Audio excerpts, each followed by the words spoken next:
네, 다 같이 우리 성경을 들고 일어서시기 바랍니다. 다 같이 성경을 들고 일어서시기 바랍니다. 봉독해 드릴 하나님의 말씀은 요한계시록 12장, 오늘은 1절부터 17절까지인데 제가 6절까지만 봉독을 하겠습니다. 요한계시록 12장 1절에서 17절까지인데 6절까지만 제가 봉독해 드리겠습니다. 이것은 하나님의 말씀입니다. 하늘에 큰 이적이 보이니 해를 옷 입은 한 여자가 있는데 그 발 아래에는 달이 있고 그 머리에는 12별의 관을 썼더라. 이 여자가 아이를 베어 해산하게 되매 아파서 애를 쓰며 부르짖더라. 하늘에 또 다른 이적이 보이니 보라, 한 큰 붉은 용이 있어 머리가 7이요 뿔이 10이라. 그 여러 머리에 7 왕관이 있는데 그 꼬리가 하늘의 별 3분의 1을 끌어다가 땅에 던지더라. 용이 해산하려는 여자 앞에서 그가 해산하면 그 아이를 삼키고자 하더니 여자가 아들을 낳으니 이는 장차 철장으로 만국을 다스릴 남자라. 그 아이를 하나님 앞과 그 보좌 앞으로 올라가더라. 그 여자가 광야로 도망하며 거기서 1260일 동안 그를 양육하기 위하여 하나님께서 예비하신 곳이 있더라. 아멘. 네, 앉으시기 바랍니다. 요한계시록 12장은 사실 요한계시록에서 가장 사실 어려운 본문이라고 보셔도 됩니다. 그래서 이제 계시록 12장은 모든 성경이 마찬가지겠지만 전후 문맥의 상황을 고려해야 합니다. 그래서 이제 12장의 전 문맥이 뭐였죠? 제가 이제 작년 11월 달에 공부했던 내용이 계시록 11장 15절에서 19절의 내용을 가지고 11월 달에는 4시간 제가 강의를 했습니다.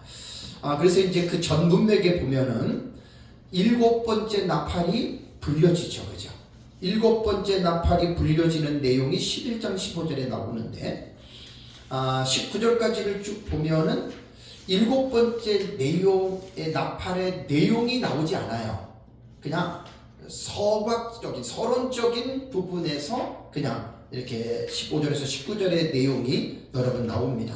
그리고 이제 11장 15절을 여러분들이 보시면 7째 천사가 나팔을 불매 하늘에 큰 음성들이 나서 이르되, 그러니까 큰 음성이 하늘에서 나는데 그 내용이 뭐냐면 세상 나라가 우리 주와 그리스도의 나라가 되어 그가 세세토록 왕노릇하리로다 라고 하는 서언적인 어떤 선포의 말씀이 여러분 나오는 거예요.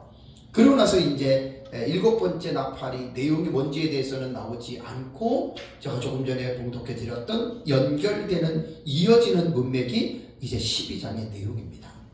그럼 이제 독자들은 우리가 지금 이제 제가 계시록 6장부터 이제 쭉 기록된 대로 지금 말씀을 살펴보잖아요. 이제 그게 형식상 구조라고 말씀을 드렸고, 그 다음에 이제 사건은 내용을 볼 때에는 기록된 순서대로 사건이 여러분 일어나는 게 절대로 아닙니다. 그래서 이제 그 부분들을 두 가지의 이제 형식상 구조와 내용상 구조라고 하는 제가 두 가지의 틀을 가지고 병행하면서 지금 6장부터 지금 쭉 본문을 지금 우리가 지금 말씀을 공부를 하고 있습니다. 그래서 이제 12장에 들어오면 이제 전 문맥에서 11장 마지막에서 7번째 나팔이 불렸잖아요. 그리고 15절에서 19절까지 거기에 7번째 나팔의 본 내용은 없는데 독자들은 무슨 기대를 갖고 있죠?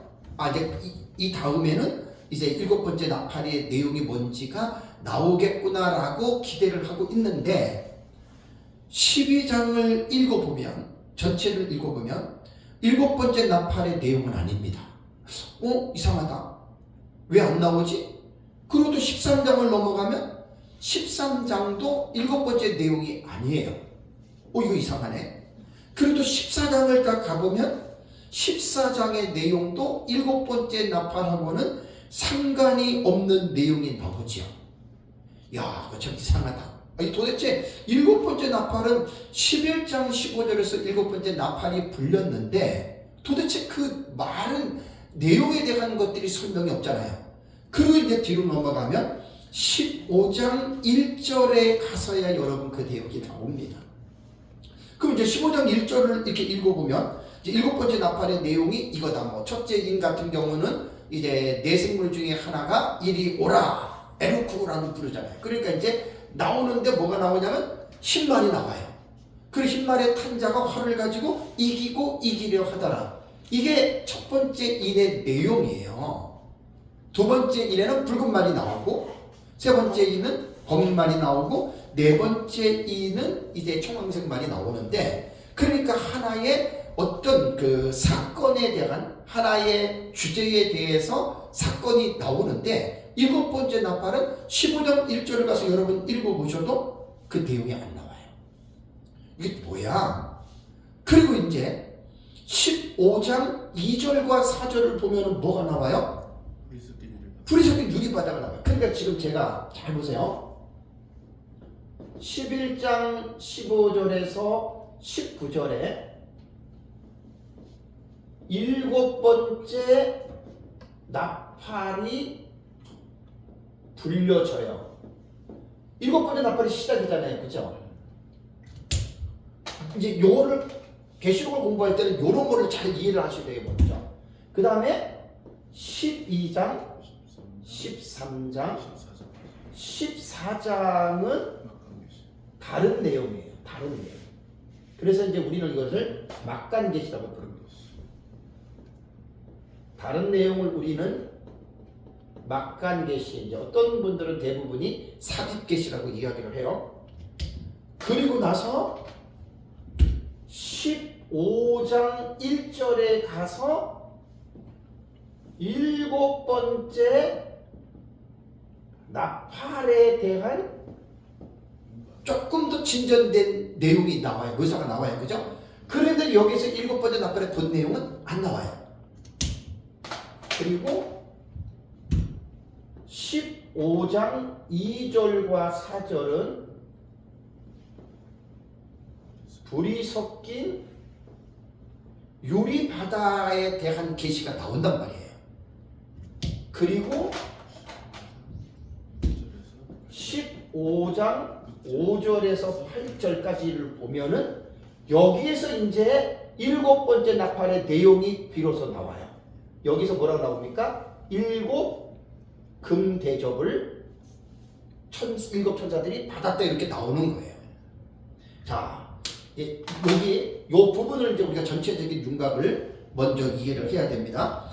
사실 이제 성경은 제가 요한계시록을 지금 여기서 지금 계속 강의를 하면서요, 여러분들에게 말씀을 제가 드리는 것 중에 이제 중요한 게 뭐냐면, 여러분 성경은 무조건 읽는다고 이해되는 책이 아닙니다.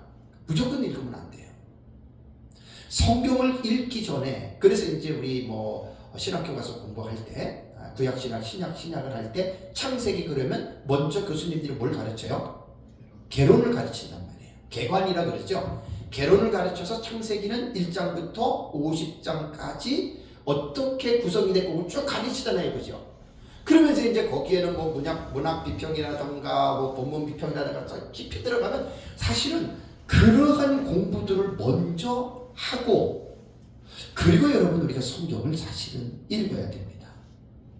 무조건 성경을 읽으면 무조건 읽는다고 여러분 이해되는 게 아닙니다. 성경 모든 책이 다 마찬가지입니다.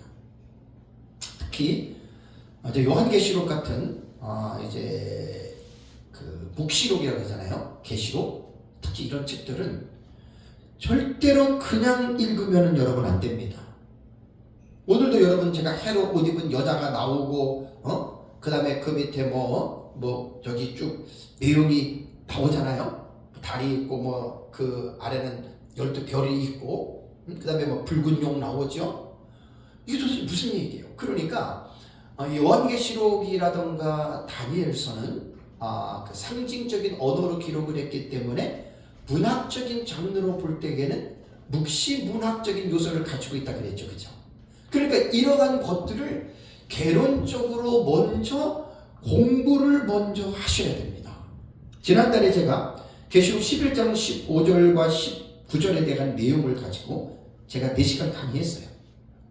자, 사실 11장 15절과 저기 15절에서 19절 같은 경우 우리가 설교할 때요. 한 5분 10분이면 대부분 그걸로 끝내죠. 5분 10분이면 그냥 딱 끝내요. 그래가지고 간단하게 이 내용은 이거고 이거고 이렇게 해서 대부분 설교를 끝나잖아요. 그런데 여러분 요한계시록이나 다니엘서 같은 이러한 어려운 내용들은요. 그렇게 만약에 공부를 했다면 흰 말은 뭐 우리가 말할 때 두중인이고 그 다음에 붉은 말은 전쟁이고 검은 말은 기근이고 청황색 말은 적그리스도다. 예를 들어서 우리가 이렇게만 공부를 했다면 그거밖에 모르는 거예요. 그거밖에 모르고 그리고 나서 이제 그것을 다른 사람들에게 설명을 할 때는 그렇게밖에까지 말을 못합니다. 제가 지금 이제 종말론을 한 10년 넘게 지금 이제 연구를 하면서 제가 강의 때마다 상당히 강조를 했죠. 정말 여러분 두렵고 떨리는 게 뭔 줄 아세요? 우리가 지금 요한계시록을 가지고 설명하고 있는 내용들이 극단적인 세대주의자들, 아니 이단과 사이비 종말론자들도 우리와 비슷하게, 아니 어떤 부분은 똑같이 이야기를 합니다.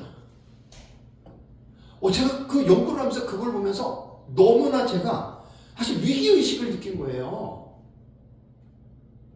그러니까 이제 제3자가 볼 때에는 사이비 종말론자들도 한일에 얘기해. 전삼년반 후삼년반 얘기를 해. 극단적인 시한부 종말론자들도 그 얘기를 한단 말이에요. 예비책 얘기를 하고 뭘 얘기를 하고. 근데 우리가 볼 때는 이게 위험한 거예요. 근데 놀랍게도 그들이 사용하는 용어, 우리 사용하는 용어 같다는 말이에요. 그러니까 지식이 없으면 구분이 안 되고 분별이 안 돼요. 그러니까 모르는 사람들 제3자는 야 니네나 쟤네나 똑같아 이렇게 여러분 말이 나옵니다. 제 말 잘 들으셔야 돼요. 차라리 제가 이 종말론을 무천년으로 제가 공부를 했다면 아예 미래주의나 문자적인 해석을 완전히 100% 무시해버려요. 무천년주의자들은. 그러니까 말할 필요가 없는데 우리는 역사적 전천년의 종말론을 지금 따르고 있잖아요. 역사적 전천년의 종말론은 역사신학적으로 볼 때는 초대교회 교부들이 봐왔던 성경 해석법입니다. 그런데 이제 이것이 역사적 전천년의 종말론의 신학이 2000년 동안의 발전이 초대교회 시대에만 교부들에 의해서 어느 정도 이것이 언급이 되었지, 그렇다고 그때 종말론이 확립이 되어졌느냐? 확립이 되어지지 않았어요. 왜냐하면 초대 교부 시대에는 어떠한 성경의 어떠한 교리든지 간에 신학이 출발하는 과정이었기 때문에 신학이 확립이 안 됐습니다.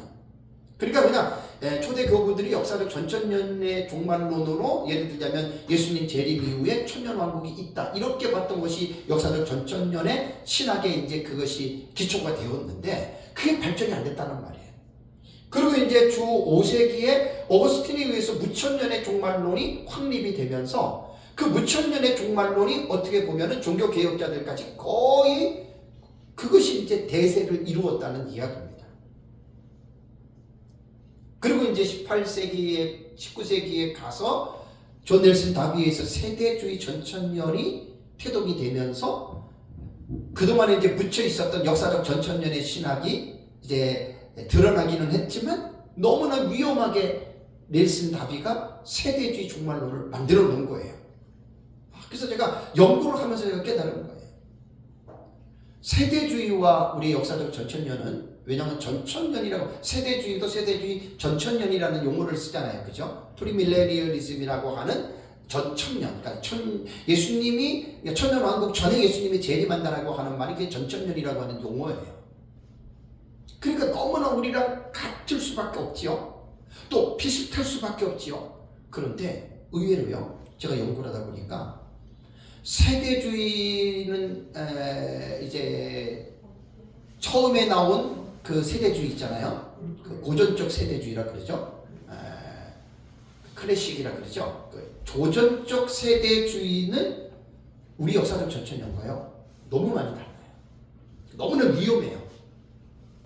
그래서 이런 부분에 있어서 제가 무엇이 옳고 그른지에 대해서 명확하게 우리가 규명을 하지 않으면 아까 말씀드린 대로 제3자 입장에서 볼 때는 야 세대주의나 뭐 역사적 전천년이나 더 비약을 한다면 사이비 종말론자들, 시한부 종말론자들 야 니네는 다 뭐 맨날 한일에 얘기하고 전산연만 후산연 얘기하고 휴거 얘기하고 이렇게 된다는 말이에요. 제 말이 맞습니다. 제 말이 맞습니다. 그래서 내가 정신이 바짝 난 거예요. 정신이 바짝 난 거예요. 그래서 우리가 지금 공부하고 있는 이 내용들을 정말 신학적인 입장과 성경적인 입장과 또 여러 가지 어떤 이러한 지식들을 무시하고 무조건 흰말은 투증이네요. 붉은 말은 전쟁이야. 이렇게 만약에 요한계시록을 가르친다면 일단은 우리 역사적 전천년 입장에서는 제3자들이 볼 때는 다른 사람들과 동일한 무리로 아리로 취급받을 수밖에 없다는 거 여러분들이 잘 기억을 하셔야 됩니다. 너무너무 참 그래서 제가 그거를 한 5, 6년 전에 저는 발견을 했어요. 그걸 발견을 하고 나서 야 이거 정신 차려야 되겠다. 진짜입니다. 그러니까 뭣도 모르고 지금 전천년 배우는 분들 많아요. 뭣도 모르고 배워요. 반드시 딜레마에 빠지게 됩니다. 지난주에 제가 승민이 아빠라고 하는 그 지난달에 그 말을 해줬죠. 그 데칼코마니 형식으로 한일회를 해서 지금이 한일회 지금 중반쯤 들어와 있어요. 넷째 인이 띄어지는 시기란 말이에요. 그럼 예수님 재림 지금 3, 4년밖에 안 남았어요. 그런데 그 시한부 종말론자들이 쓰는 용어를 우리랑 똑같이 쓴다니까요. 이거 정신 차리셔야 돼요. 역사적 전천년주의자들이 간단하게 배워서 뭐 이거는 뭐고 이건 이거고 이거 이렇게만 안다면은 여러분들이 다른 사람들과의 관계 속에서 상당한 오해를 많이 받게 됩니다. 그래서 제가 지난달에는 좀 강의를 좀 깊이 있는 강의를 한 거예요. 11장 15절에서 19절 내용을 4시간을 제가 강의를 하면서 성경은 무조건 딱 들어가서 텍스트를 읽고 해석하는 게 아니라 이 본문을 해석하기 전에 먼저 개론적으로 필요한 지식들을 우리가 가져야 되겠다. 오늘 이번 시간도 마찬가지. 제가 이제 12장을 들어가는 게 아마 2시간 동안은 내가 개론적인 내용을 할 겁니다. 여러분들이 잘 들으셔야 돼요. 왜냐하면 그런 기본적인 개론적인 지식 없이 딱 12장 1쪽으로 들어가서 하늘에 큰 이적을 봤는데 해로 옷 입은 여자가 나왔다. 그럼 이 여자가 누구냐? 감론 을박이 왔다 갔다 하잖아요. 그죠? 여자가 낳은 아이가 누구냐? 그러면은 여러분 왜 그 부분에서 우리는 이 부분을 이렇게 해석하는지에 대한 그 의미를 알고들 해석을 하시라는 얘기예요. 이단이나 사입이나 똑같이 우리랑 만약에 이야기를 한다면 너무나 제가 이런 부분에 좀 충격을 받았기 때문에 제가 지금 계시록을 사실 제가 지금 하는 강의는요 종말론을 전혀 모르는 사람들은 제 강의를 들어도 모릅니다. 상당히 어렵습니다. 지금 내가 여기서만 지금 10년 강의를 하는데 서울에서 여기서만 제가 10년 강의를 하는데 이 종말론 지금 강의는 완전히 고급반이에요. 지금 고급반.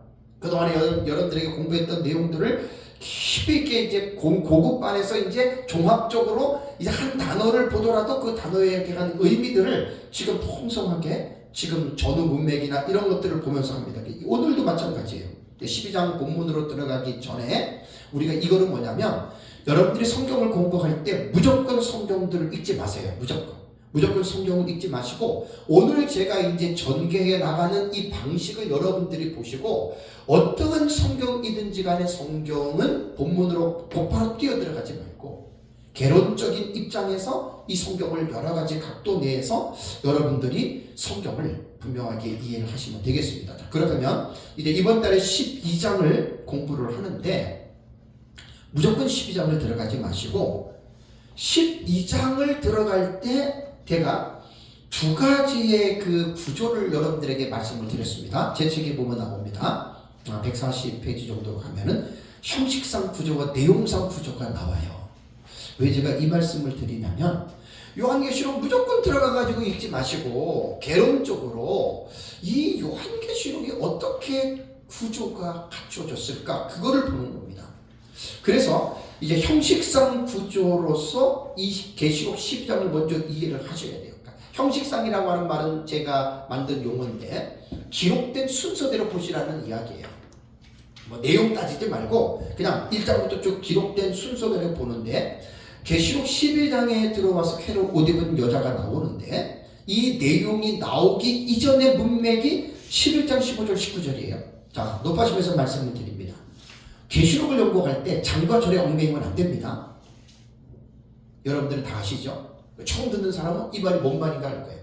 구약 성경이든 신약 성경이든 원래 원본과 사본에는 장과 절이 없었어요. 장과 절이 없이 그냥 쭉 이어서 다 기록을 한 거예요. 그래서 이제 이것을 장과 절은 후대에 12세기와 15세기경에 장과 절을 비로소 붙였다는 얘기입니다. 그러니까 이제 종말론을 요한계시록을 연구할 때 장과 절에 얽매여가지고 몇 장에서 끝나고 몇 장에서 이렇게 하면 안 돼요.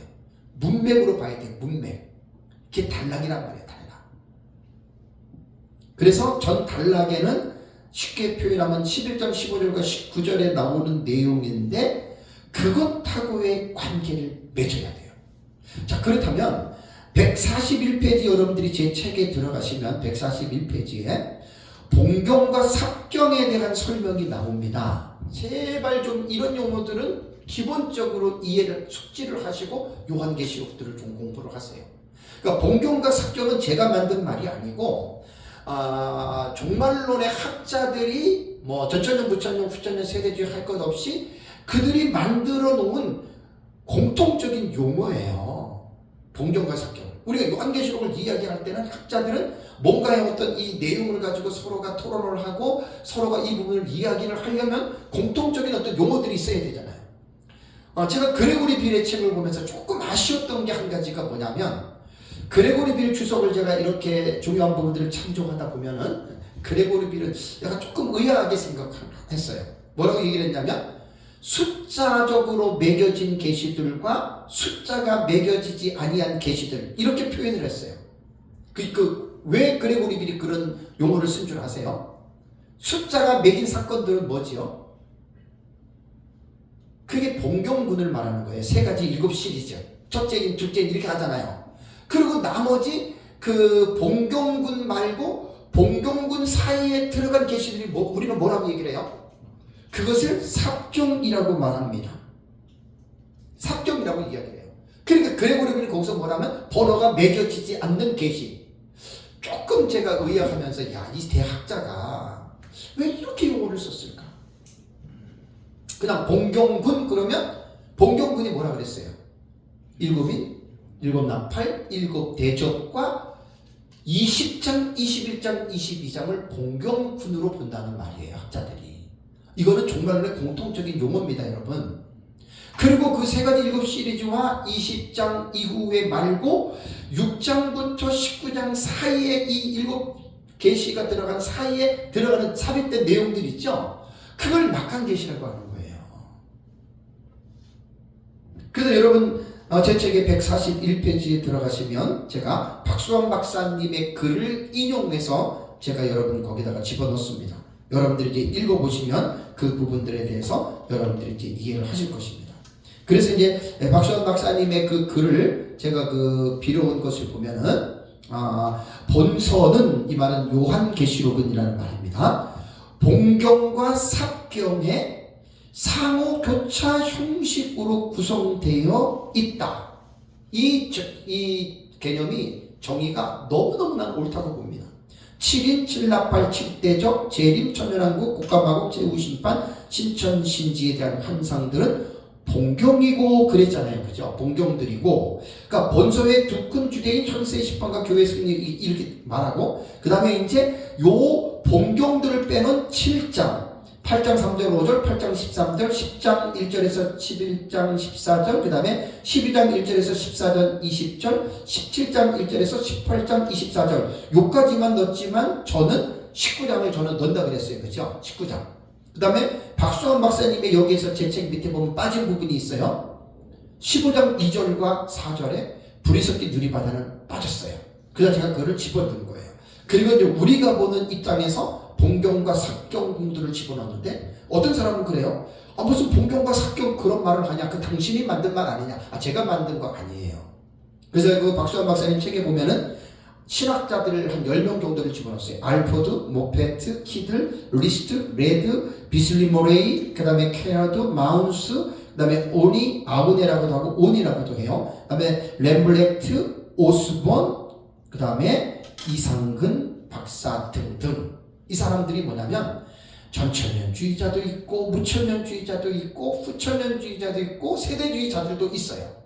그러니까 모든 학자들이 요한계시록의 본문을 읽으면서 이 본문을 설명할 때 공통적인 용어들을 사용한 거예요. 그럼 우리가 될 수 있는 대로 주관적으로 내가 만든 용어라고 해가지고 내가 만약에 그 용어를 쓴다면 나 외에는 모르잖아요. 그렇게 하지 말자는 거예요. 학문적인 세계에서는 객관적인 용어들을 사용하는 게 좋습니다. 그래야지 서로가 토론하기도 좋은 거예요. 그래서 봉경군과 막간계시의 배열 도표를 143페이지를 보십시오. 자, 이걸 먼저 이해를 하셔야 돼요. 143페이지에 제가 이제 봉경군과 그 다음에 막간계시의 그 배열 도표 해가지고 143페이지에 위에 상단 부분에다가 쫙 집어넣자. 이거를 꼭 숙지하셔야 돼요. 이거를.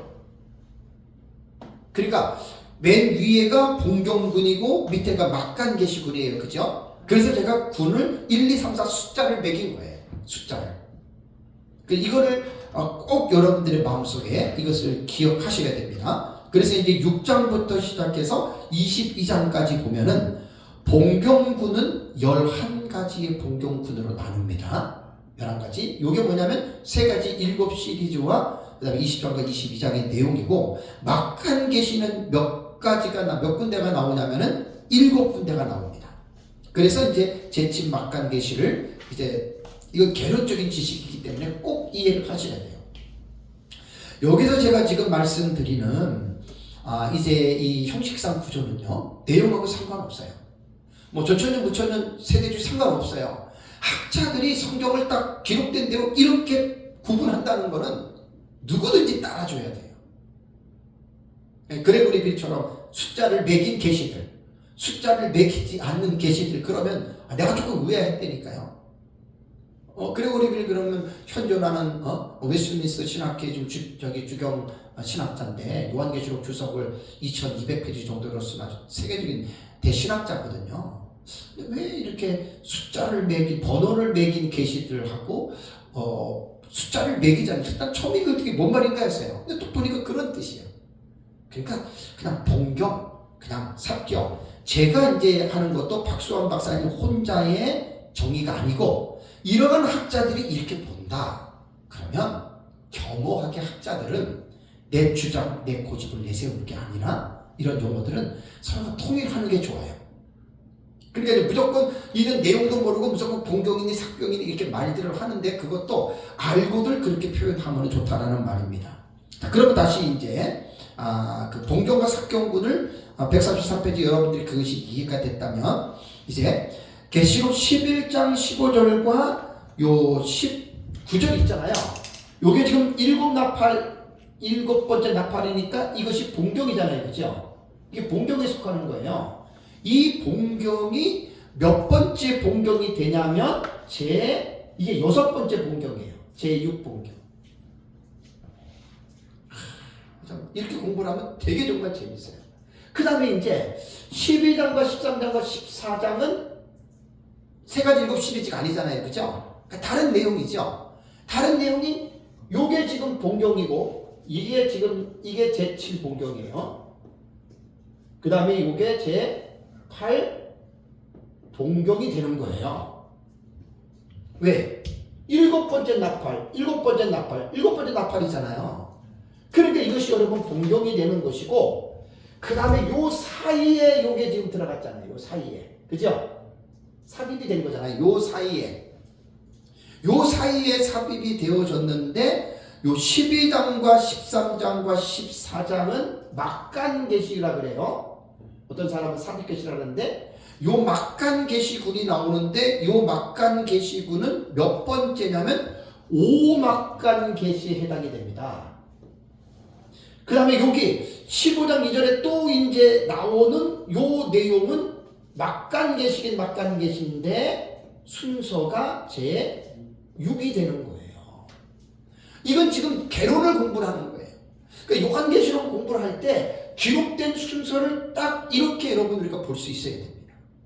기록된 순서를 이렇게 볼 수 있어야 우리가 이제 이 내용은 지금 말하는 게 아니에요. 제가 이 요한계시록이 어떻게 구성이 되어졌느냐라고 이렇게 보는 겁니다. 그래서 7번째 나팔은 지난달인가 제가 한 거 기억나시잖아요. 7인은 이해하기가 되게 쉬워요. 왜냐하면 첫째 인에서 여섯째 인이 어디에 나오냐면 계시록 6장에 다 나오잖아요. 그죠? 계시록 6장에 첫째 인과 여섯째 인이 나오니까 인을 공부할 때는 정말 쉬운 거예요. 근데 이제 7번째 인은 어디에 나와요? 7번째 인은 8장이 아니고 7장이 아니고 8장을 들어가면은 7번째 인이 나오잖아요. 그죠? 그러니까 6번째 인하고 7번째 인 사이에 계시록 7장이 삽입이 되는 거예요. 그래서 이게 이제 이렇게 되는 거예요. 근데 대접은 어떻게 되냐면 7금 대접은 계시록 16장에 나옵니다. 16장이 전체 다 나와요. 첫째 대접에서 7번째 대접까지. 계시록 16장이 다 나와요. 그러니까 세 가지 7 시리즈를 공부를 할 때 7나팔, 7인, 7나팔, 7대접을 공부할 때 가장 복잡하고 어려운 파트가 어디냐면은 7나팔이에요. 7나팔이. 그 7나팔 중에서 제일 어려운 게 뭐냐면 7번째 나팔이 되는 거예요. 7번째 나팔. 요 7번째 나팔이 스코프, 범위로 볼 때는 되게 지금 넓잖아요. 11장 15절에 시작이 돼가지고 11장 15장 8절까지 가고 요 중간에는 뭐가 나와요? 막간계시가 2개가 나오는데 제5 막간계시는 12장, 13장, 14장이라고 하는 내용이 엄청나게 많은 내용이 여러분 여기 들어가 있는 거예요. 네, 그래서 이 7번째 나팔을 우리가 공부할 때는 처음에 불려지고 또 하나 약간 진전이 되고 그 다음에 15장에서 확실하게 내용이 나오는데 그래서 제가 제5 막간계시를 뭐라고 얘기를 하냐면 인터벌이라고 말합니다. 인터벌. 간격이라는 말입니다. 여기도 6막간계시도 인터벌이에요. 7번째 나팔은 인터벌이 몇 번 있어요? 2번째가 있어요. 첫 번째 인터벌, 두 번째 인터벌. 자, 이렇게 여러분 공부하는 게 따분하십니까? 아니에요. 요한계시록은 이렇게 공부들 하시라는 얘기예요. 처음부터. 무조건 흰말은 뭐고 둘째 이는 뭐 이렇게 공부하지 마시고 그렇게 공부하는 사람들 다 거기서 거기에요. 이단과 사이비들도 다 그렇게 얘기들 해요. 제대로 배운 사람도 똑같아요. 그 역사적 전천년 미래주의로 보는 사람들은 제가 참 위기의식을 느껴서 그래요. 분별이 안 돼요. 분별이. 그 시간이 걸려도 이렇게들 공부들을 하시란 말이에요. 성경을 개론적으로. 그래야지 요한계시록을 탄탄하게 여러분들 우리가 공부할 수 있다라고 하는 것 여러분들이 이제 기억을 해야 됩니다. 그렇다면 요한계시록이 본경이라고 말할 때는 7인, 7나팔, 7대접이잖아요. 그 사이에 삽입된 계시들, 막간계시들 있잖아요. 그렇다면 본경군과 막간계시군의 관계를 어떻게 생각하십니까? 이게 서로 상호 연관이 있겠습니까? 없겠습니까? 100% 연관이 있는 거예요. 본경이라고 해서 다르고 막간계라고 해서 다른 내용들이 아니라 다 연관이 있는 거예요. 연관이. 그런 연관성을 가지고서 여러분 우리는 성경을 우리는 충분하게 기본적으로 개론적으로 공부를 해야 된다라고 하는 것 여러분들 꼭 기억을 해야 됩니다. 그 다음에 하나 이제 제 책에 수정해야 될 부분이 있어요. 제 책에 144페이지를 한번 펴보세요. 자, 144페이지를 펴시고 제가 이제 불러드리는 대로 거기 수정을 하셔야 됩니다. 사건이 많이 바뀌어졌어요. 사건이 자 5장을 보시면 144페이지 제 강의를 유튜브로 듣는 분들 제가 보내시는 분들은 다 제 책을 산 분들 제 책을 가지고 있는 분들에게 제가 보내거든요. 그러니까 그 보시는 분들은 144페이지에서 수정을 하셔야 됩니다. 제가 다시 이제 2세로 발간하는 책에는 이제 수정을 계속하고 있거든요. 자, 거기에 보면 5장에 보면은 나타난 사건이 2번으로 돼 있죠. 그걸 3번으로 고치시고요. 그 다음에 11장의 사건을 보실 때에는 3개로 되어 있죠. 그 11장의 사건을 6으로 고치세요. 6번으로. 그 다음에 12장에는 이 사건이 많이 드러납니다. 3가지로 되어 있는데 8로 고치세요. 8가지 사건으로 제가 세분했습니다. 그 다음에 이제 계시록 20장은 4가지 사건 나오는데 7로 고치세요. 7가지입니다. 7가지가 되고, 그러면 총 합계가, 나타난 사건의 합계가 몇 개냐? 61번이 아니라 73가지가 됩니다. 73가지. 그걸 여러분들이 책에서 수정하시면 됩니다. 그래서 이제 그 사건에 대해서는 여러분들이 이제 그렇게 보시면 됩니다. 자, 그렇다면 이제 우리가 공부하는 것 중에서 제일 요한계시록에서 이제 난해하고 중요한 파트가 어디라 그랬죠? 6장부터 19장까지. 늘 말씀드리지만 요한계시록 1장부터 5장은 형식상 구조로서 어려운 게 별로 없어요. 이거 금방 이해가 돼요. 21장, 20장하고 21장과 22장 그것도 순서대로 보면은 어려울 게 없어요. 이렇게 되고 이렇게 되고 이렇게 되는구나 라고 되는데 6장과 19장은 다릅니다. 6장에 들어가면 이제 첫째 인을 깨잖아요. 흰말이 나오잖아요. 여기부터 이제 헷갈리는 거예요. 이게 뭐야 이거 뭐야? 뭐 14만 4천의 인을 외쳐. 흰옷 큰 무리는 뭐야? 공중에 날아가는 독수리는 뭐야? 부적행을 여는데 황충이는 또 뭐야? 뭐 유브라데 전쟁은 뭐야? 그 다음에 투준이는 또 뭐야? 뭐 바다에서 오르는 짐승은 뭐야? 땅에서 올라오는 짐승은 뭐야? 이제 이렇게 여러분 이게 이제 어려운 내용들이 나오는 거예요. 그래서 6장부터 19장까지에 보면은 한 일에 일어나는 내용을 먼저 개론적으로 딱 구분해야 돼요. 그 제 책에 있는 거 제가 다 수정을 해놨습니다. 그 수치를. 여러분들 이거 책에서 보시면 나중에 이거는 찾아서 여러분들이 수정을 해야 됩니다. 자, 6장에서 19장까지 내용이 요한계시록에서 제일 중요하고 어려운 부분이기 때문에 여기를 보면은 요한이 본 계시가 있어요. 에이돈 그러잖아요. 내가 보았다. 에이돈이라고 하는 계시는 6장에서 19장까지는 52번을 봅니다.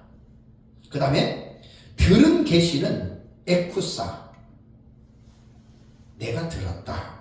43번 나옵니다. 그리고 사건은 전에는 내가 44가지 사건이라 그랬잖아요. 요걸 52가지로 책에 수정을 하세요.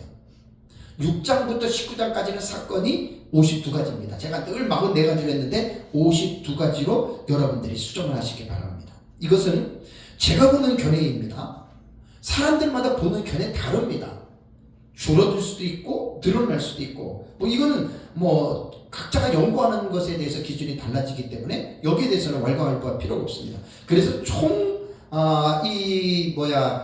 나타나는 사건은 6장부터 19장까지 73가지의 사건. 그러니까 1장부터 이제 이제 22장까지는 73가지지만 이제 6장에서 19장까지는 사건은 52번 나타난다라고 하는 거 여러분들이 꼭 기억을 하셔야 됩니다. 네. 그래서 이제 이번 달에는 제가 12장에 대한 강의를 말씀드리는데요. 자, 먼저 이렇게 기본적인 것들을 기억을 하시고 이제 12장 공부를 하겠습니다. 자, 이제 개관적으로 제가 먼저 이제 형식상 구조를 먼저 말씀을 드린 거예요. 자, 그러면 이제 12장을 여러분 성경을 이제 보세요. 성경. 이제 본문에 대한 것은 제가 오해할 겁니다. 우선 성경은 볼 때 항상 이렇게들 공부들 하시면 좋아요. 순서를. 자, 12장을 보면은 1절과 3절을 보면은 이적이라는 단어가 나오죠. 그죠? 이적. 이게 세메이온입니다. 세메이온. 이적이라고 하는 말이 헬라어로 세메이온이라고 하는 단어거든요. 그 12장을 딱 여러분들이 보시면 무조건 성경을 읽지 마시고 12장을 쭉 읽으시면 이게 중요한 게 요거구나 딱 잡혀요. 1절을 보면은 해를 옷 입은 여자가 나오죠. 그죠? 그 다음에 3절을 보면은 7머리와 10뿔 가진 한 큰 붉은 용이 나오죠. 여기에서 사도 요한이 2가지의 이적을 봤다 그랬죠. 그죠? 요 세메이온이라고 하는 이 단어는 제 책에도 나옵니다. 다가올 사건을 알리는 징조를 말합니다. 혹은 전조입니다. 그러니까 이 계시록 12장은 두 가지의 이적을 보여준 거예요. 헤롯 옷 입은 여자하고 그 다음에 붉은 용이 나오는데 여기에서 이적은 앞으로 다가올 미래적인 차원으로 볼 때 이러한 사건이 일어날 것이다. 징조로 하나님이 계시록 12장을 우리에게 보여주신 겁니다. 그렇다면 계시록 12장의 화제는 뭘까요? 화제는 제목이라고 말하는데 제목이라고 하는 서브젝트와 화제는 의미가 약간 다릅니다. 그러니까 우리가 성경을 볼 때 1장의 화제가 뭐냐? 주제가 뭐냐? 주제로도 되지만 약간 뉘앙스가 달라요. 그래서 화제라고 하는 용어로 사용하는 게 좋습니다. 자, 12장을 한마디로 화제를 말씀을 드린다면 용이 여자를 박해하는 거예요. 12장은 용이 여자를 박해한다. 그렇다면 이 용은 누구냐? 이 용은 사탄이고 여자는 누구냐? 교회입니다. 그러니까 계시록 12장은 사탄이 지상에 있는 주님의 몸된 교회를 박해한다. 이게 여러분 12장에 나타난 화제란 말이에요. 큰 화제를 이해하시고 그 다음에 여러분들이 이제 공부를 하셔야 되는 거예요. 12장을 보시면 어떻게 구성이 되어져 있냐면 17절로 기록되어져 있죠. 여러분들의 본문을 보셔야 돼요. 본문 12장은 17절까지 나옵니다. 그러면 17절까지 나오는 내용을 단락으로 구분할 수가 있어야 돼요. 여러분 회를 뜰 때 나는 뭐 떠보지는 않았지만 보통 어떻게 들어요? 전부 다 분해하지요. 껍데기 벗기고, 그죠? 배를 가르고 내장 빼내고 그 다음에 뭐 등살, 볼살, 뭐 무슨 살 해가지고 전부 다 부위별로 그 실력가들은 회를 다 이렇게 전부 다 구분하죠, 그죠? 요한계시록 12장도요 17절인데 이게 되게 어려워서 하는 말이에요. 제가 이거를 딱 문맥을 단락으로 여러분들이 구분할 수 있어야 됩니다. 이게 1절부터 17절이 한 내용이 아니에요. 단락이라고 하는 말은 글을 내용상으로 끊어서 구분한 하나의 토막입니다. 그래서 우리 성경을 보면은 동그라미가 되어 있죠. 동그라미 표시. 그게 이제 일종의 단락의 표시예요. 근데 그 단락의 표시가 정확하지 않아요. 문맥으로 들어가서 내용을 보면은 잘못 동그라미 쳐놓은 것도 있어요. 또 동그라미를 더 쳐야 될 부분도 있어요. 그래서 단락을 여러분들이 먼저 구분을 해야 됩니다. 여러분 12장은 내용상으로 볼 때에는 8단락으로 구분되어져 있습니다. 제 책에는 없습니다. 성경을 보셔야 됩니다. 성경을 보시면 12장은 8단락으로 여러분 구분이 되거든요. 8단락으로 여러분 이것이 이제 구분이 되는데 이종국 목사님 요거 사진 하나 찍어놨어요. 요거만 한번 딱 찍어놓으세요. 제가 지우고 또 다시 내가 가까이서 요거 하나만 찍어놓으세요. 왜냐하면 제가 이렇게 이제 작성을 해도 제가 또 요 부분들을 가지고 내가 나중에 파워포인트로 할 때는 일일이 써야 되잖아요. 나중에 요거 딱 찍어놓은 걸 딱 집어넣으면은 제가 이제 강의할 때 쭉 하면은 요게 이제 쉽게 될 수가 딱 있는 거거든요. 요것도 제가 이제 지워야 됩니다. 그러면 요한계시록 12장에는 몇 가지 단락으로 나눈다 그랬죠? 8가지입니다. 이 본문이 되게 12장의 어려운 본문이기 때문에 그냥 무조건 읽으면 안 돼요. 이해가 안 돼요. 무조건 읽어가지고 그냥 자기 마음에 느끼는 대로 깨달은 대로 뭐 말한다 그러면 그건 아주 회개망측한 해석들이 됩니다. 이단과 사이비들이 다 성경을 그렇게 보기 때문에 문제가 되는 겁니다. 자, 여기에서 각 단락이 12장에 8단락으로 제가 구분이 된다 그랬죠. 그러면 단락과 단락 사이에 상호 연관이 있습니다. 그러니까 그것들을 우리가 볼 수 있어야 됩니다. 근데 단락에서는 이제 하나하나 제가 말씀을 드리겠지만 하나의 단락이 한 절이 될 수도 있고 두 절이 될 수도 있고 세 절이 될 수도 있고 10절이 될 수도 있어요. 그죠? 그럼 우리는 그 한 단락 안에서 뭘 봐야 되냐면 이 단락의 내용을 우리가 딱 분석하다 보면은 사건을 거기서 끄집어낼 수 있어야 돼요. 요 단락에는 사건이 몇 개 나오지?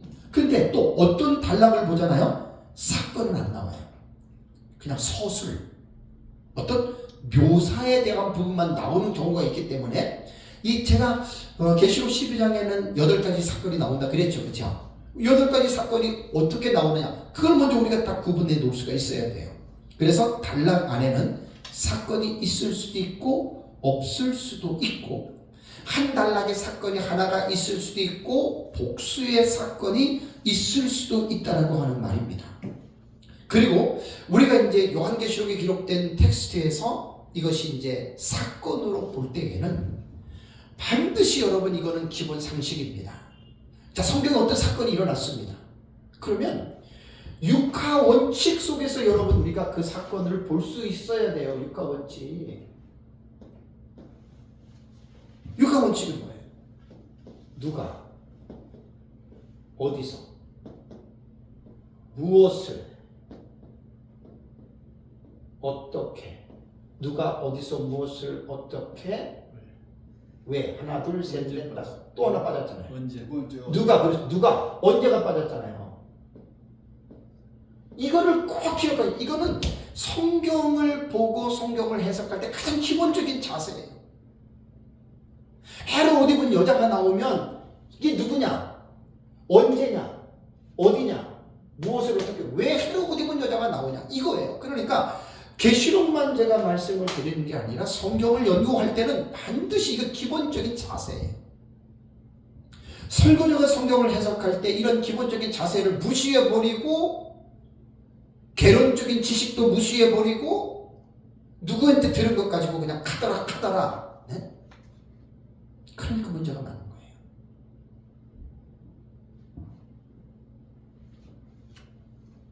그래서 사실 계시록 11장은요 8가지 사건이라 그랬잖아요. 그죠? 8가지 사건이 혼재되어져 있어요. 혼합되어졌어요. 이것이 사건도 8가지가 하나들 그대로 순서대로 나타나면 얼마나 좋겠어요. 예를 들자면 역대기 열왕기서를 보면은 뭐예요? 열왕기서는 유다와 이스라엘 역사를 기록해 놓은 거죠. 분열왕국 시대. 그죠? 근데 열왕기서를 딱 보면은 되게 혼란스러워요. 왜? 북왕조와 남왕조를 교차적으로 왔다 갔다 기록했잖아요. 그러니까 북왕조와 남왕조에 대한 왕들이라던가 그런 기본적인 지식이 없는 사람들은 열왕기서 읽으면 되게 어려워요. 북쪽에 있는 왕하고 남쪽에 있는 왕이 이름이 똑같은 왕이 2명인가 3명 나오죠. 그게 구분하기 힘들다니까요. 정말 어려워요. 그러니까 제가 아까 서론에 말씀드린 대로 성경은 무조건 읽는다고 이해되는 게 아니라 그랬잖아요. 개론을 공부를 하셔야 돼요. 열왕기 상하는 누가 썼느냐, 왜 썼느냐, 거기에는 언제부터 언제까지냐, 뭐 북왕조는 누구고 남왕조는 누구고 왕들이 몇 명 있었냐. 북왕조에는 왕들이 19명이고 남왕조는 왕들이 20명이에요. 북은 930년에 북왕조와 남왕조가 분열이 되면서 북왕조는 722년에 아수르에게 멸망당했고, 남왕조는 주전 586년에 바벨론에 의해서 그것도 3번의 공격을 받아서 605년, 597년, 586년 3번의 공격을 받아서 남왕조는 바벨론을 막은 거거든요. 거기서 왕들의 숫자가 북왕조가 19명, 남왕조가 20명이에요. 자, 이런 기본적인 지식을 가진 사람이 열왕기 상하를 읽으면 딱딱딱 구분이 되죠. 그래서 이게 지식이 없으면 어렵다는 거예요. 그러니까 이게 지금 요한계시록 12장에는 8가지 사건이 나타나는데 이 8가지 사건이 순서대로 나타나는 게 아니라니까요. 교차, 어긋나는 거예요. 사건으로 말하면 도치가 돼요. 앞에 게 뒤로 가고 뒤에 게 앞으로. 그런데 역대기서는 어떻죠? 역대기서는 이스라엘 역사 속에서 북왕조를 빼버리고 남유다만 기록해놨어요. 그래서 역대 상하를 보면은 되게 편한 게 왕들 순서대로 이렇게 기록했거든요. 그리고 사건이 일어날 때는 이 왕 때 이 사건이 일어났어요. 되게 편해요. 근데 열왕기서는 또 달라요. 열왕기서는 또 거기에 막 선지자들이 막 튀어나오잖아요. 남쪽, 북쪽에서 선지자들이. 그러니까 이게 도대체 이 선지자가 남쪽에서 활동했는지 북쪽에서 활동했는지 아니면 남북에 동시 활동을 했는지 이게. 그래서 사실은 성도들과 목회자들이 제일 어려운 부분이 열왕기 상하가 제일 어렵습니다. 그거 제가 우리 그 대한에스라 성서연구원을 창립할 때 14년 전에 제가 인천에서 용현 선특교회에서 첫 번째 강의한 게 분열한국입니다. 1년 했습니다. 그것도 제가 책으로 낼 겁니다. 원고를 다듬어가지고 정말 그때 연구 하나님의 은혜로 너무 깊이 있게 너무나 잘했어요. 그때 연구를. 그래서 앞으로 책을 제가 낼 거예요. 조금 몇 권 책을 내고 난 다음에 시간이 되면 내용이 너무 좋아서 그런 거예요. 그러면 이제 12장을 한번 들어가 볼까요? 12장을 들어가 보시면 첫 번째 단락이 1절과 2절입니다.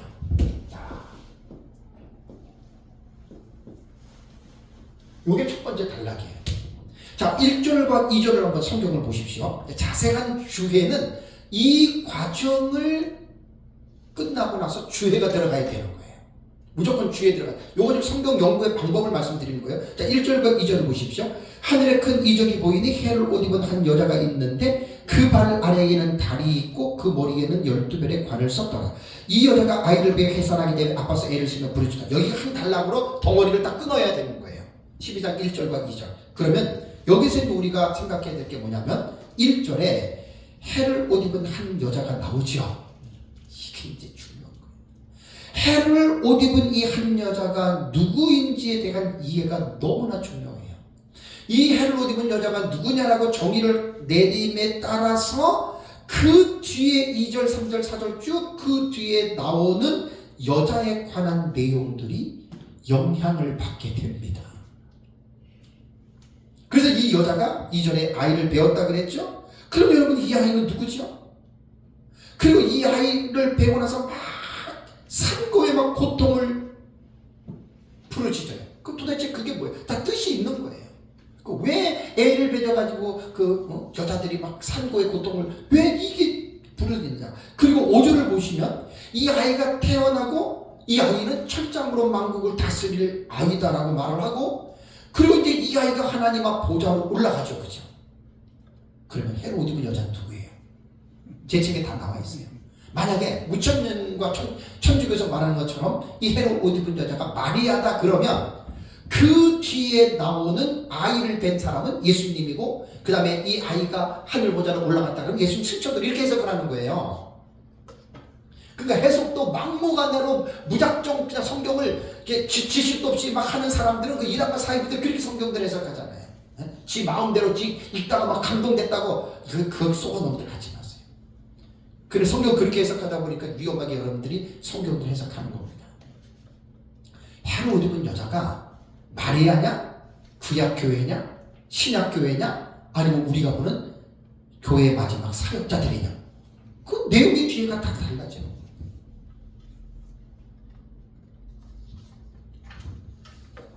그리고 해를 옷 입은 여자가 6절을 보시면은요, 6절을 보시면 어떻게 됩니까? 광야로 도망가지요.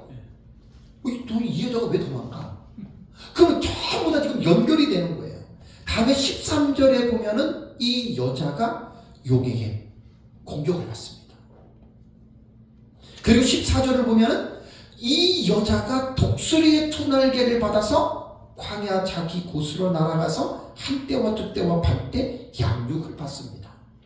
그리고 15절을 가면은 또 용의 공격을 받게 되고 17절에 가면은 그 여자의 남은 자손이 나와요. 해를 옷 입은 여자의 남은 자손이라는 말이에요. 그래서 여러분 첫 번째 단락에서는 가장 중요한 해석을 어디에 여러분들이 신경을 써야 되냐면 해로 옷을 입은 여자가 누구냐. 그건 이제 제가 이거 다 개론 끝나고 이제 오후 시간에 이제 본문주에 들어갈 때 그때 자세하게 할게요.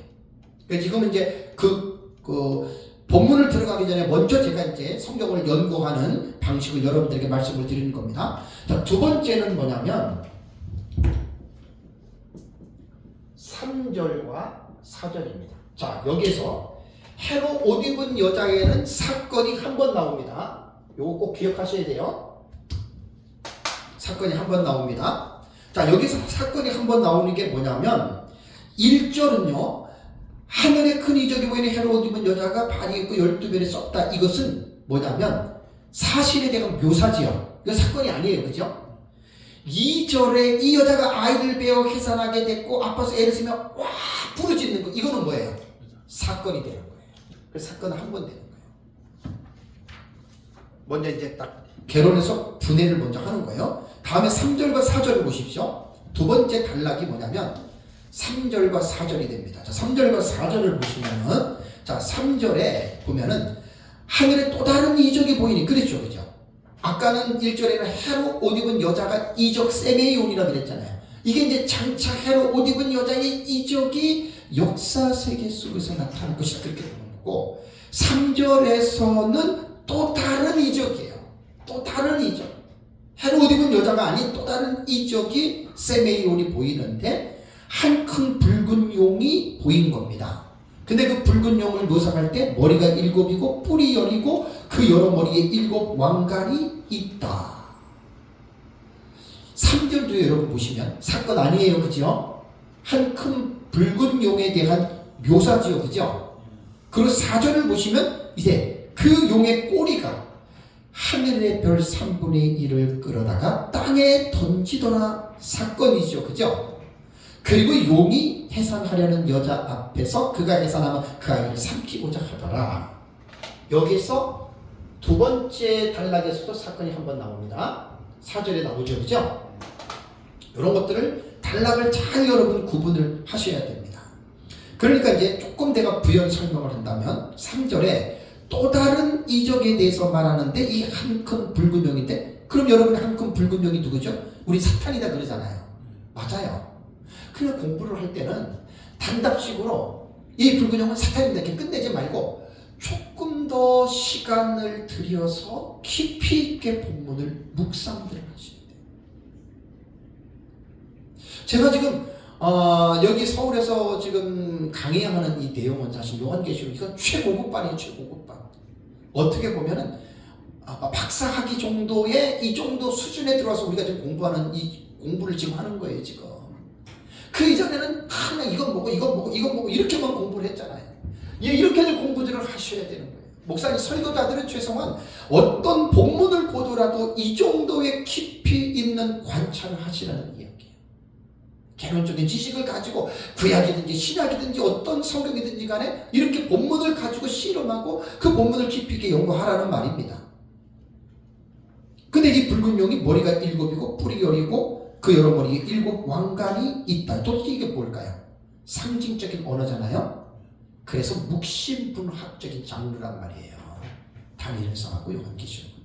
그래서 묵시문학을 모르면 묵시문학의 특성과 특징을 모르면 정말로 공부 사실 못해요. 그래서 문학적 장르 이거 제가 뒤에 다 이제 볼 때 말씀을 제가 드리겠습니다. 그러고 나서 이제 4절은 여기 사건이 되는 거예요. 근데 여기서 조금 더 들어가면 이제 해석이 되는 거고 주의가 되는 거니까 먼저 개론적으로 이렇게 하고 넘어갑니다. 다음에 세 번째가 단락이 5절입니다. 세 번째 단락은 5절, 한 절입니다. 자, 5절을 보십시오. 5절을 보면은 여자가 아들을 낳았습니다. 그리고 이는 장차 철장으로 만국을 다스릴 남자라. 그 다음에 또 뭐라 그랬죠? 그 아이를 하나님 아까 그 보좌 앞으로 올려가더라. 5절은 사건이에요. 그죠? 근데 여러분 5절을 가만히 보면 이 사건이 몇 가지가 나와요? 두 가지 나오잖아요. 아이를 낳은 것. 그죠? 그 아이가 만국을 다스리는 것 한 가지 사건으로 보고 그 다음에 그 아이가 어떻게 되죠? 하나님 아까 보좌 앞으로 올라갑니다. 여기서 사건이 몇 번 나옵니까? 2번 나오는 거예요. 그래서 제가 이번에 다시 좀 연구를 하면서 제 책에 대한 사건을 12장 같은 경우는 3번에서 8가지 사건으로 제가 좀 증폭을 시킨 거예요. 그러니까 여기서 이제 2가지 사건은 해로 옷 입은 여자가 낳은 아들이 누구냐? 그것은 1절에서 12장은요. 해로 옷 입은 여자가 누구냐에 대한 정의를 분명하게 내려야 돼요. 거기에 따라서 아이, 그 다음에 이 아이가 하늘의 보좌로 올라가는 것까지 이것이 전부 다 연결이 되기 때문에 이런 부분에 있어서는 분명하게 여러분 이 부분을 알아야 됩니다. 자, 다음에 이제 네 번째 단락은 어디냐? 네 번째 단락은 어디냐면은 6절입니다. 6절. 이것도 한 절입니다.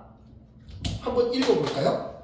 6절을 보시면 그 그 여자가 광야로 도망하며 거기서 1260일 동안 그를 양육하기 위하여 하나님께서 예비하신 곳이 있더라. 이렇게 돼 있죠. 그죠? 그러니까 6절은 한 단락이에요. 이것도.